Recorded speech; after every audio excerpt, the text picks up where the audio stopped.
আরেকটি বিষয় আমি একটু জেনে নিতে চাই সুলতান আপা, যেহেতু কথা প্রসঙ্গেই আসলো, সেটি হচ্ছে আ বাড়ি অনেক সময় আমরা ভাড়া দেওয়ার কথা চিন্তা করে সেভাবে আমরা মর্টগেজ দিব, সেই চিন্তা ভাবনা করে বাড়ি কিনি অনেকেই। তো সেটির ব্যাপারে আপনার কি মতামত? যেভাবে নিউ ইয়র্ক সিটিতে রেন্ট বেড়ে যাচ্ছে, সো আমি এটা তো একটা ভালো ইনভেস্টমেন্ট একটা ভালো ইনভেস্টমেন্ট, একটা প্রপার ওয়েতে মানিটা আসছে। সো অনেক সময় একজন হয়তো কোনো একটা টেনেন্টের কাছ থেকে হয়তো কোনো রকমের হার্ডশিপ পেয়ে হয়তো ভাবে যে না আমি আর সেকেন্ডটাতে প্রত্যেকটা কেস তো সেম হয় না, না? একজন টেনেন্টের এক্সপেরিয়েন্স থেকে অনেকে হয়তো চিন্তা করে যে না আমি আর ইনভেস্টমেন্ট প্রপার্টিতে যাচ্ছি না। That's a wrong idea. That's completely wrong idea. If you have the money, I will definitely recommend you or suggest you go for this like investment house and get this income, get this consistent income. Positive ভাবেই আপনি দেখছেন। Definitely. কারণ risk থাকবে। যেকোনো ঝুঁকি বাড়ি কিনে ভাড়া দেয় সেটাও এক ধরনের বিজনেস। বিজনেসের ঝুঁকি থাকেই। প্রতিটা কাজেই তো রিস্ক থাকবে, তাই না? No হুম, gain, হুম। no pain, no gain, right? আ না, সেটি অবশ্যই। এই যে পূর্ব শর্ত হিসেবে আপনি বেশ কটি পূর্ব শর্তের কথা বললেন। তারপরে আপনি ২য় ধাপে সাধারণত কিভাবে সহায়তা করেন কিংবা আপনারা কিভাবে সহায়তা করেন? কেউ হয়তো তার প্রি কোয়ালিফাইড সবকিছুই আছে, সবকিছু প্রস্তুতি নিয়ে আপনার কাছে আসলো। তারপরে ২য় ধাপটি আপনাকে বাড়ি কেনা, লোকেশন কিংবা কত অর্থের মধ্যে যাবে, এই সমস্ত কিছুরও একটি সাজেশন দরকার হয়। কারণ আমাদের চয়েস তো অনেক বড় থাকে। লিস্ট অনেক বড় থাকে আমরা যারা বাড়ি কিনতে চাই। তো সেই জায়গায় মিনিমাইজ করে কিভাবে তাকে সর্বোচ্চ সেবাটি দিতে পারেন কিংবা সর্বোচ্চ ভালো একটি বাড়ি তিনি পেতে পারেন, সেভাবে কিভাবে পরামর্শ দেন? ২য় ধাপের কথা বলছি।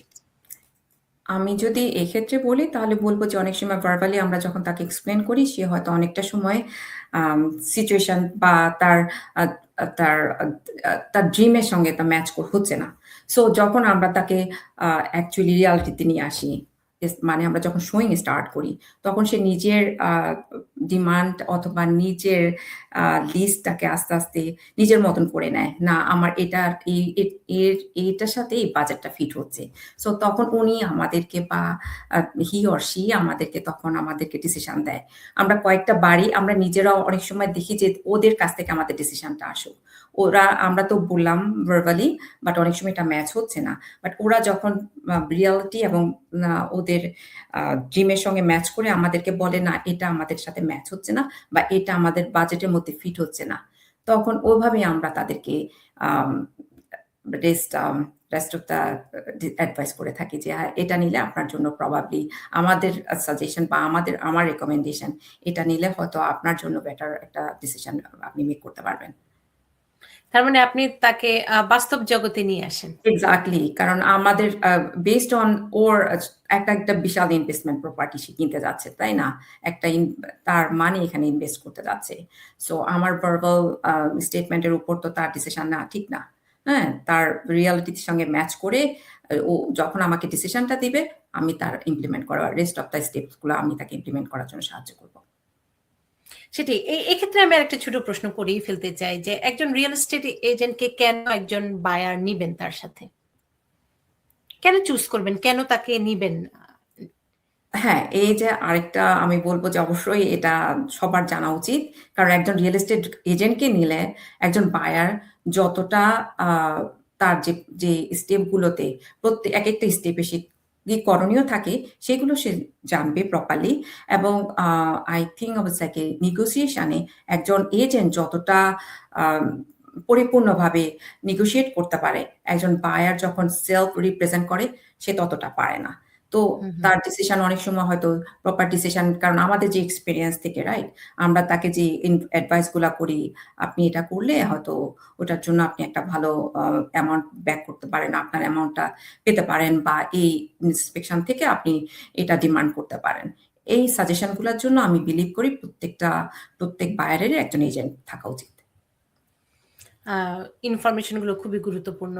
যেহেতু একজন রিকোয়েস্ট করেছেন আপনার অ্যাড্রেস কিংবা আপনার সাথে কনট্যাক্ট আপনি দিয়ে দিতে পারেন।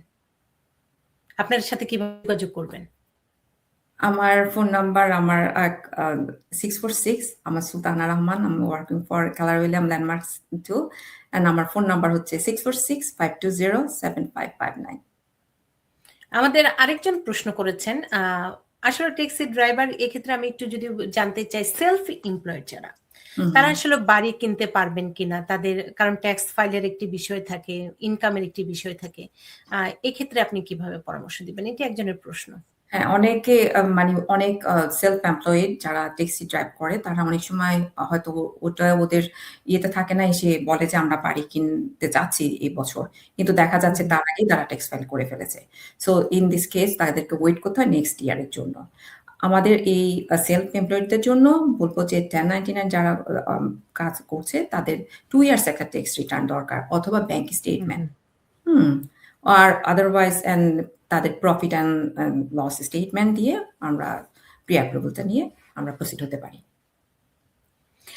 এক্ষেত্রে আমি একটু জেনে নিতে চাই যে কত বছরের সাধারণত ট্যাক্স ফাইল বাড়ি কেনার সময় প্রয়োজন হয়? 2 ইয়ার্স। 2 বছর। এবং ক্রেডিট কার্ডের হিস্ট্রি কেমন থাকতে হয়? আপনি 680 মিনিমাম। আচ্ছা।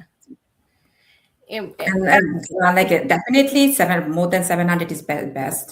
Definitely recommended. এবং আরেক